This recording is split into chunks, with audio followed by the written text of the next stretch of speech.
This is Optimal Living Daily, episode 737, How to Stop Procrastinating in 5 Steps, Part 2 by Ramit Sethi of I'llTeachYouToBeRich.com. And I'm Justin Malik. Happy Sunday, and welcome to the podcast where I narrate the best blogs for you so you don't have to find time looking for them and reading them yourself. You can listen whenever and wherever you want, all for free. And today is actually a continuation from yesterday. But before we get to that, big thanks to Talkspace for sponsoring this episode. Talkspace is the online therapy company that lets you choose from over 1,500 licensed therapists.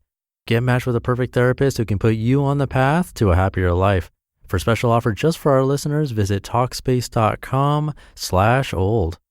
So like I mentioned, today is a continuation from yesterday. If you're new here, I'd recommend listening to yesterday's episode first. That's episode 736. If you're all caught up, let's get to part 2 and continue optimizing your life. How to Stop Procrastinating in 5 Steps, Part 2 by Ramit Sethi of I'llTeachYouToBeRich.com. Step 3, change how you describe yourself. It's amazing how often we shoot ourselves in the foot before we can even get started. This happens when we say things like, I can't do that because I'm an XYZ type person. Here's a good example. A while back, a friend of mine was talking about a book and he told me, I can't buy that book because I'm a cheap Asian. I actually got sharp with him. My friend didn't realize that the way he described himself became a self-fulfilling prophecy. And I'm guilty of it too. I used to tell people, I can't get bigger because I'm just a skinny Indian dude. And guess what? That became my reality for years. If instead I said, I don't eat right and work out enough, then I could have reached my reality much sooner. Action step, reframe the way you talk about yourself. Quit hiding behind BS descriptions of yourself as reasons for why you don't do things. That includes things like, I can't make friends because I'm an introvert. I'm always going to be out of shape because I'm lazy. I'm a insert BS Myers-Briggs type or zodiac sign here. That's why I can't follow orders. Instead, focus on building systems that can help you accomplish your goals. Which brings us to step number 4. Build systems to accomplish goals. I always get questions along the lines of, how do I find motivation? A few insights from these questions. Number 1, motivation is undependable. Waiting for motivation to fall from the sky so you can accomplish your goals is a good way to never get anything done. Why? Because that won't happen. You can't wait for your muse or inspiration to strike. And number 2, you need to build the right systems instead. If you ask those people who are struggling, what are your steps to accomplish those goals? They would have no idea how to answer you. That's because it's hard. It's not as appealing as waiting for motivation to strike. However, it's a better approach.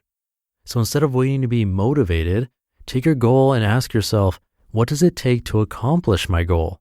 And I'm not talking about high-level things like determination or teamwork or whatever else you find on motivational posters. I'm talking about concrete steps to get there. That will help you develop a solid system for accomplishing your goals.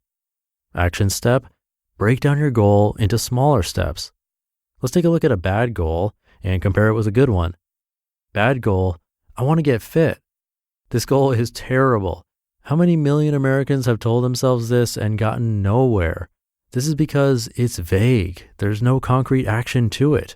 There's not even a way to know when you've accomplished the goal.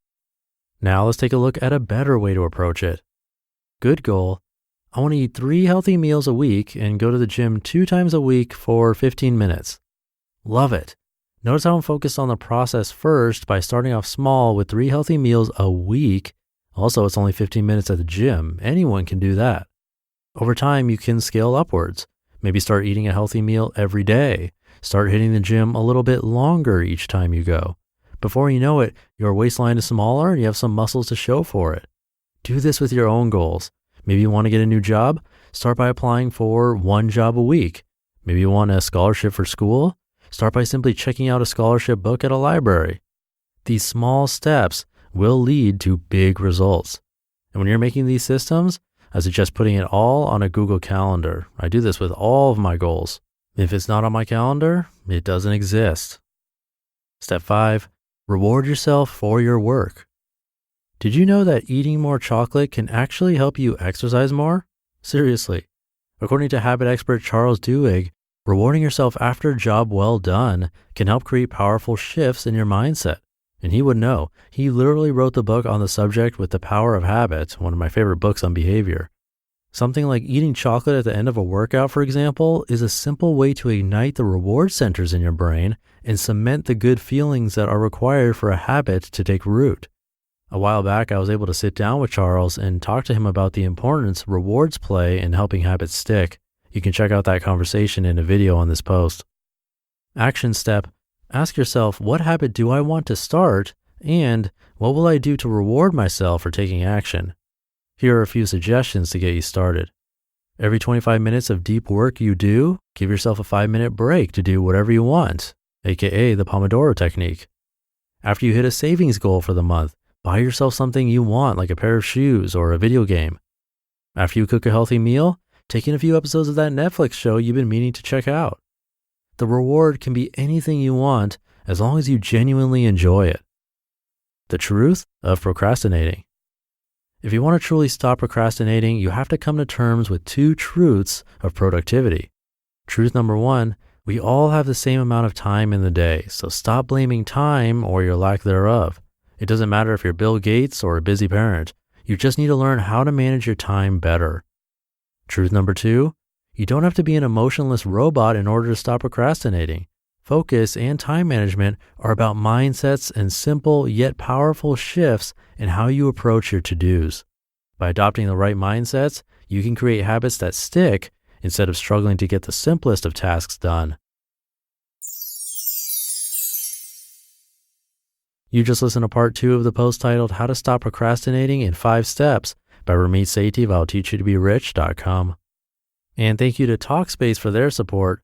A therapist can help you with procrastination, and Talkspace is the online therapy company that makes it easy to connect with an experienced, licensed therapist that you pick based on your preferences and for much, much cheaper than traditional therapy. You can send your therapist audio messages, video messages, or even text messages, which I've never seen with traditional therapy, or you can do a live video chat. Talkspace therapists are fully licensed, and they go through a rigorous screening process. Plus, they have thousands of hours of supervised professional training. So to match with your perfect therapist, head on over to Talkspace.com/old. As a special bonus just for you, you can use the code OLD to get $30 off your first month and show your support for this podcast. That's the code OLD, and you can use that at Talkspace.com/OLD. I hope you have a great Sunday. Thank you for being here and being a subscriber to the show. And I'll see you tomorrow for Minimalist Monday, where your optimal life awaits. Hey, this is Dan from the Optimal Finance Daily podcast, which is a lot like this show, except more focused on personal finance. Justin handpicks the best posts he can find from blogs and authors like Ramit Sethi, Mr. Money Mustache, and more, and I read them to you 5 days a week. So if you enjoy this podcast, come on over and subscribe to Optimal Finance Daily too. And together, we'll optimize your financial life. You've been listening to Optimal Living Daily. Be sure to hit the subscribe button to stay up to date on each new episode, and head to oldpodcast.com. That's OLDpodcast.com for a free gift, as well as more actionable tips and resources to help you maximize your potential. Thanks for joining us, and remember, your optimal life awaits.